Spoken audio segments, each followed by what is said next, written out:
باشە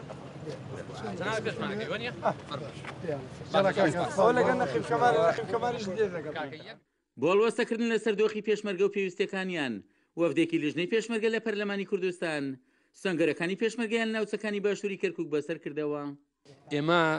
وەکو لیژنەی پێشمەرگا یەکێکین لەو سێ لیژنەی کە لایەن دەستی سەرۆکایەتی پەرلەمانەوە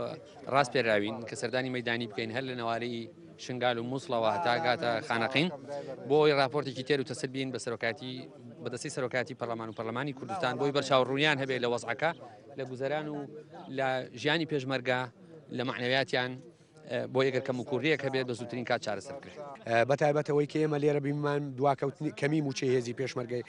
کوردستانە وەلامان کادا دواکەوتنی موچەی هێزی پێشمەرگەی کوردستانە ئێمە پێمان وایە ئەبێ موچەی هێزی پێشمەرگەی کوردستان نەک لە مانگی ئایار و مانگی دواتر هەر لە هەموو مانگەکانی داهاتوودا لە وادەی خۆی دادابش بکرێت و پێشمان وایە ئەو موچەیە کە ئێستا هێزی پێشمەرگەی کوردستان وەری دەگرێت موچەیەکی زۆر کەمە لە ڕاستیدا بارتەقای خەبات و تێکۆشان و بارتەقای ئەوە کە نەتەوەی نیشتیمانیانە نییە کە هێزی پێشمەرگەی کوردستان لە ئاستۆیەتی بەڕاستی ئەوەی دەبینی لەم پێشمەرگانە بە گیانێکی خۆبەخشانەوە بە ورەیەکی بەرزەوە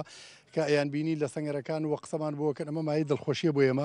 ئەمە ئەکرێ بە دیوێکی ترە ئێمە قەرزار بار بکەن بەوەی ئەو معاناتە ئەو کەم و کورتی و ئەو ئەندێشانەی کە لە ڕابردووە پێشمەرگە هێتی ئێمە پێویستەکە وەکو ئەندامانی پەرلەمان بەڕاستی لە پەرلەمانی کوردستانە شەڕ لەسەر داخوازیەکانی و پێداویستیەکانن کە هەمووی حەقی شەرعی خۆیانە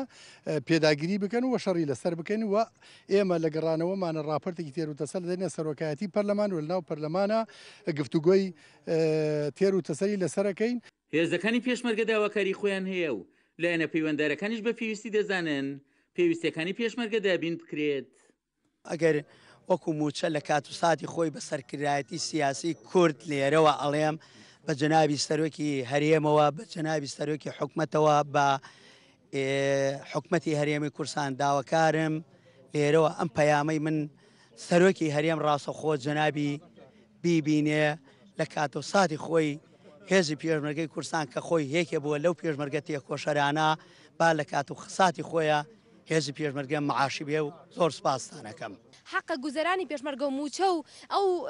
ئیمتیازاتانێکی بە پێشمەرگە دەدرێت زۆر زیاتر بێت لە هەر هاوڵاتیەک چونکە ئەوەی کە ئێستا من خۆ منە واقعەکەیان بەڕاستی پێشمەرگە لە هێزەکانی پێشەوە سنگی خۆی خستۆتە بەرگول لە بۆ پاراستنی خاکی هەرێمی کوردستان و خەڵکی هەرێمی کوردستان کەواتە ئەوانەشی کە دانیشن بە بەرپرسەکانەوە بەڕاستی لە سایەی ورە و بەرگریکردنی هێزی پێشمەرگەوە لەوێ دانیشتون بۆیە من هیوادارم بەڕاستی زیاتر بەهانە هێزی پێشمەرگەوە بێن و کار لەسەر زیادکردنی موچەکانیان بکرێت لەبەری ئەو موچەیەکی ئێستا هەیە شایانی هێزی پێشمەرگە و شایانی ئەو هەموو قوربانیەکی هێزی پێشمەرگە دەیدات و تەنیا قسەکانیشیان و بەرگریکردنەکانیان لە هێزی پێشمەرگە لە دوورەوە نەبێ لە شاشەکانەوە نەیان بینین بێنە ناو هێزی پێشمەرگە خواست و داواکاری هێزی پێشمەرگە بوو کە دەسەڵاتەکانی هەرێم پێویستەکانی پێشمەرگە دابین بکەن کە لە پێشەوەی داواکاریەکانیان پێدانی موچە لە کاتی خۆی و باشکردنی دۆخی هێزەکانی پێشمەرگە بوو. عومەر غەریب، کورسات نیوز، باشووری کەرکووک.